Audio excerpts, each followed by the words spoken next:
ব্রাইডকে যখন একটা সময় দেওয়া থাকে আর সেই সময়টা পেরিয়ে যখন ব্রাইড আমার জন্যে রাস্তায় এসে দাঁড়িয়ে থাকে, তখন যে আমার ওদেরকে দেখে কী মায়া লাগে সেটা তোমাদের বলে বোঝাতে পারবো না। এটা ছিল আমার 20 ফেব্রুয়ারি সেকেন্ড স্লটের ব্রাইড। এর আগের স্লটের ব্রাইডের গল্প তো তোমাদের সাথে শেয়ার করেইছি। একটু আগে ওর এখানে যখন আসছিলাম তখন আমার ভয়ে সত্যি হাত পা কাঁপছিল, কারণ ওর ওখানে টাইম দেওয়া ছিল 4টে নাগাদ, আর এখন বাজে হচ্ছে মোটামুটি 5টে। তবুও আমার এখনও 15-20 মিনিটের রাস্তা বাকি আছে ওর বাড়ি অবধি পৌঁছাতে। অনেক ভয়ে ভয়ে একদম গ্রামের সুন্দর পরিবেশ দেখতে দেখতে ফাইনালি আমি ওর বাড়িতে পৌঁছে গেলাম। কিন্তু ব্রাইডের কাছে পৌঁছে একটা কথা শুনে আমার ভীষণ ভালো লাগলো। সেটা হচ্ছে ব্রাইড আমায় বললো, তুমি একদম কারেক্ট সময় এসেছো। তার কারণ এতক্ষণ আমার বাড়িতে অনেক লোক ছিল, সবাই অনেক নিয়ম করছিল, জাস্ট ওরা জল ভরতে গেল। তোমরা যদি আগে আসতে তোমাদের বসেই থাকতে হতো। তো সেটা শুনে আমি একটু রিলিফ ফিল করছিলাম যে ঠিক আছে, আমি দেরি করিনি, আগে আসলে আমায় বসেই থাকতে হতো।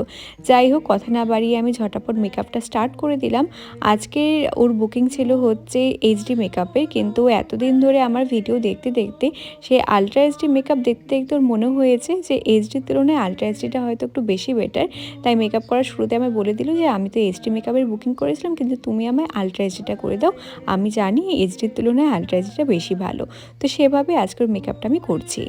আজকের আমার এই ব্রাইড এর আগে কখনোই সেভাবে মেকআপ করেনি, তাই ওকে যখন আমি জিজ্ঞেস করেছিলাম যে তুমি কেমন মেকআপ করতে চাও, ও আমাকে সেভাবে কিছুই বলতে পারেনি। ও শুধু বলেছিল তুমি আমাকে আমার মতো রেখে একটা সুন্দর মেকআপ করে দেবে যেটাতে আমাকে দেখতে ভালো লাগবে, আমার যেন উগ্র কিছু না লাগে, হেজিঘেজি কিছু করবে না, শুধু লিপস্টিকটাকে রেড পরাবে। তবুও যখন ওকে আমি লিপস্টিকটা পরাচ্ছিলাম তখন আমাকে বললো যে আমি নিউড লিপস্টিকও চাচ্ছি না, আবার প্রপার রেডও চাচ্ছি না।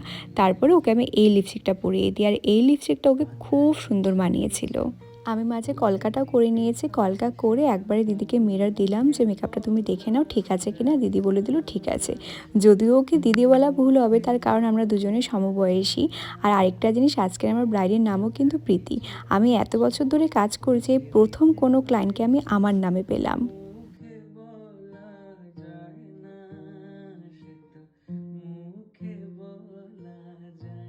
দেখো এরকম রাখবো না এরকম রাখবো, এটা অন্যান্য দিনের মতো আজকেও কিন্তু আমি ব্রাইডের থেকে শুনেই হেয়ারস্টাইলটা করেছি যে ব্রাইড কেমন হেয়ারস্টাইল চায়। কারণ তোমরা অনেক ভিডিওতে কমেন্ট করো যে ব্রাইডের হেয়ারস্টাইলটা ব্রাইডের ফেসের সাথে যায়নি, বাট বিশ্বাস করো প্রত্যেক দিন কিন্তু ব্রাইডের ডিমান্ড অনুযায়ী হেয়ারস্টাইলগুলো করা হয়। এখন করছি আমি ফ্লাওয়ারগুলো সেট। আজকের আমার ব্রাইড এত সুন্দর কিছু ফ্লাওয়ার নিয়ে এসেছিল, ও আমার ভিডিওতে দেখেছিল যে আমি ফ্লাওয়ার নিয়ে এক্সপেরিমেন্ট করতে ভীষণ ভালোবাসি। তো মাল্টি কালারের অনেক রকমের ফুল নিয়ে এসেছিল আর বলেছিল তুমি তোমার মতো এক্সপেরিমেন্ট করে আজকে আমাকে এই ফ্লাওয়ারগুলো সেট করে দেওয়ার। সত্যি দেখো কি অপরূপ লাগছে।